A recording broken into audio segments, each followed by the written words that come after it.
इंदौर के एरोड्रम हत्याकांड मामले पर पुलिस ने महज 12 घंटे के अंदर हत्याकांड का सनसनीखेज खुलासा करते हुए 2 आरोपियों को गिरफ्तार करने में सफलता हासिल की है। दोनों आरोपियों को हिरासत में लेने के बाद इंदौर डीआईजी हरिनारायण चारी मिश्र ने पत्रकार वार्ता में जानकारी देते हुए बताया कि घटनाक्रम को योजनाबद्ध तरीके से अंजाम दिया गया था। वहीं हत्या को अंजाम देने में मृतक की बेटी और उसके प्रेमी दोनों की ही बराबर की हिस्सेदारी थी, जिनको रतलाम से गिरफ्तार किया जा चुका है। साथ ही उनके कब्जे से करीब 1 लाख से अधिक रुपए का कैश भी बरामद किया गया है। कल रुक्मिणी नगर में, जो कि एरोड्रम थाना क्षेत्र में है, एक सनसनीखेज घटना घटित हुई, जिसमें उस घर में रहने वाले एक पुलिस के एसएफ के जवान, जो कि अपनी बच्चों और पत्नी के साथ घर में थे, धारदार हथियार से उनकी सुबह प्रातः काल में कल उनकी हत्या कर दी गई। यह घटना काफ़ी पुलिस के लिए चुनौतीपूर्ण थी और सनसनीखेज भी थी, लेकिन पुलिस ने जब उसमें घटनास्थल पर उपस्थित जो साक्ष्य थे, वहाँ आसपास के जो पड़ोसी थे, उस मोहल्ले में रहने वाले जो लोग थे, वहाँ पे सीसीटीवी के जो फुटेज थे, वहाँ पे उनके जो पुरानी जो पृष्ठभूमि थी, जो वहाँ के जो तथ्य थे, उनके बारे में जब पुलिस ने विस्तार से जानकारी निकाली तो एक तथ्य उसमें स्पष्ट हुआ। यह मामला कहीं न कहीं पारिवारिक विवाद से जुड़ा है। पारिवारिक अंतर्कलह से उत्पन्न परिस्थितियों से ये घटना घटित हुई है और इसमें कोई अगर बाहरी व्यक्ति भी है तो वो किसी अंदरूनी व्यक्ति के सहयोग से ही घटना किया है। इस पूरे घटनाक्रम में पुलिस ने जब घर की तलाशी ली तो उस समय एक पत्र भी मिला, जिससे घटना काफ़ी हद तक स्पष्ट हो गई।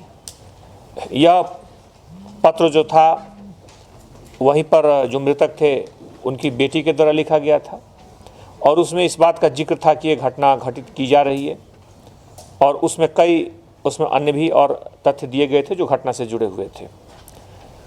साथ ही साथ उस समय जो प्रत्यक्षदर्शी थे और आसपास के जो पड़ोसी थे, उन्होंने इस बात का जिक्र किया कि घटना के समय, घटना के बाद, घटना लगभग 4 से 5 के बीच में सुबह घटित हुई थी और 6 बजे के आसपास उस बेटी को घर के आसपास टहलते हुए अकेले देखा गया। इससे इस बात की संभावना बढ़ी कि अगर घटना घटित हुई और उस घर में किसी बच्चे को मालूम है कि घटना ऐसी घटित हुई है, तो उसके द्वारा किसी अन्य को सूचना क्यों नहीं दी गई। वो दरवाज़ा बंद करके वहाँ आपस में आखिर वहाँ क्यों टहल रही है। तो कई चीज़ें उसमें जो परिस्थितियाँ थीं, उन्होंने घटना को धीरे धीरे स्पष्ट करना शुरू किया। थोड़ी देर में पत्र के मिलने के बाद और इन सारी चीज़ों के बाद पुलिस के पास अगले 2 घंटों में वो नाम भी स्पष्ट हो गए थे जिन 2 लोगों ने हत्या की है। उसमें उनकी बेटी और बेटी के साथ उनका जो एक व्यक्ति था, एक लड़का था जो उसका घर में आना जाना था, उन दोनों लोगों को पुलिस ने चिन्हित किया, लेकिन तब तक वो वहाँ से निकल चुके थे और उस समय पुलिस के पास ऐसे कोई सुराग नहीं थे कि उनकी मौजूदगी कहाँ पे है।